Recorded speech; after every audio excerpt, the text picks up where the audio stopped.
Breaking news చూస్తున్నాం. రాష్ట్రంలో లోక్సభ ఎన్నికల ప్రచార పర్వం ముగిసింది. దీంతో చివరి రోజు జాతీయ స్థాయి అగ్రనేతలంతా తెలంగాణలో ప్రచారాన్ని హోరెత్తించారు. సీఎం రేవంత్ రెడ్డి ప్రియాంక గాంధీతో కలిసి తాండూర్, కామారెడ్డిలో ప్రచారం చేశారు. బీజేపీ నుంచి కూడా కేంద్ర మంత్రులు, అగ్రనేతలు చివరి రోజు క్యాంపెయిన్లో పాల్గొన్నారు. ప్రచారంలో భాగంగా రేవంత్ రెడ్డి రాష్ట్రంలో సుడిగాలి పర్యటనలు చేశారు. పార్టీ ప్రచారం మొత్తం తన భుజస్కంధాలపై వేసుకున్నారు.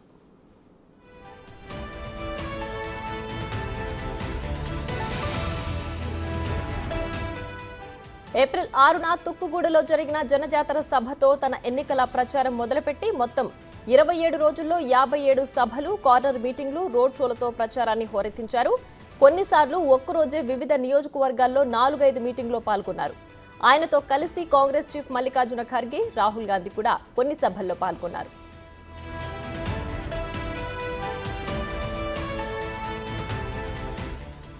మరోవైపు తెలంగాణ రాష్ట్రంలో అత్యధిక సీట్లు గెలవాలని బీజేపీ కసితో ఉంది. ఈ క్రమంలో పార్లమెంటు ఎన్నికలపై రాష్ట్ర బీజేపీ నేతలు సీరియస్ గా ఫోకస్ పెట్టారు.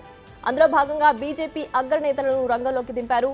3 నెలల కాలంలో ప్రధాని మోడీ 8 సార్లు తెలంగాణలో పర్యటించి 9 బహిరంగ సభలు, రోడ్ షోలలో పాల్గొన్నారు. ఇక కేంద్ర హోంశాఖ మంత్రి అమిత్ షా, బీజేపీ జాతీయ అధ్యక్షుడు జేపీ నడ్డా, ఇతర కేంద్ర మంత్రులు కూడా ప్రచారంలో పాల్గొన్నారు.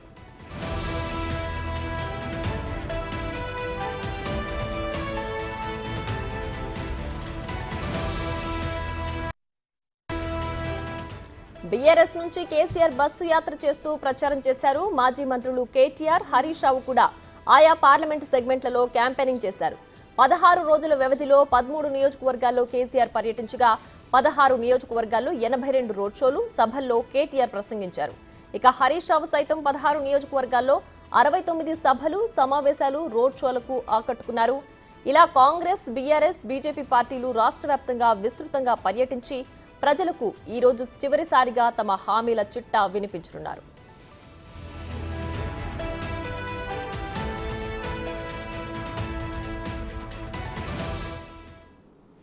రైట్, ఇక ఇదే అంశానికి సంబంధించి మరింత సమాచారం మా deputy bureau chief Sadiq live లో అందించడానికి సిద్ధంగా ఉన్నారు. సాదిక్, చెప్పండి, ఇవాళ్టితో ఎన్నికల ప్రచార పర్వం ముగిసింది. ఇంకా 2 రోజుల్లో ఎలాంటి ప్రలోభాలకు గురి చేయబోతున్నారు? ఓటర్ల నాడి ఏ విధంగా ఉంది? దీనికి సంబంధించి విశ్లేషణ ఏంటి? ఎస్ ప్రియా, 18వ పార్లమెంటు సార్వత్రిక ఎన్నికలకు పూర్తి స్థాయిలో రంగం సిద్ధమైంది. వివిధ రాజకీయ పార్టీలు ఎవరికి వారు ప్రచారం చేసుకోవడం జరిగింది. రాష్ట్రంలో కాంగ్రెస్ పార్టీ అధికారంలోకి వచ్చిన తర్వాత మొదటిసారి పార్లమెంటు ఎన్నికలు కావడంతో చాలా టాప్ ప్రయారిటీ తీసుకుంది.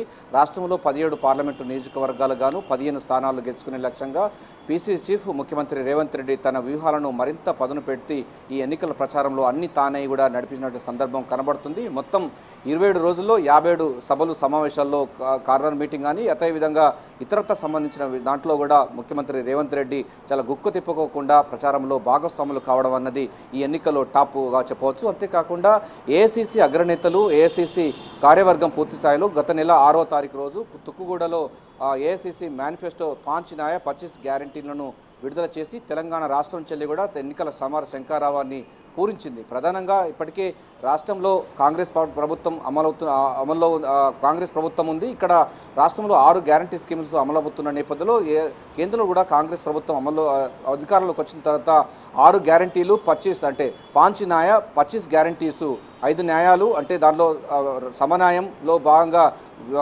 కులగణన చేసి ఆయా వర్గాలకన్నీ కూడా అందరికి కూడా సమన్యాయం చేస్తాం, రాజకీయంగా ఆర్థికంగా బలోపేతం చేస్తామని కూడా సమన్యాయం కూడా ఉంది. దీంతో పాటుగా రైతు న్యాయం, యువ న్యాయం, మహిళా న్యాయం ఇట్లా 5 న్యాయాలతో పాటుగా 5 గ్యారంటీ సంబంధించిన అంశాలన్నిటిపైన కూడా ప్రధానంగా చర్చనీయాంశంగా చేసింది.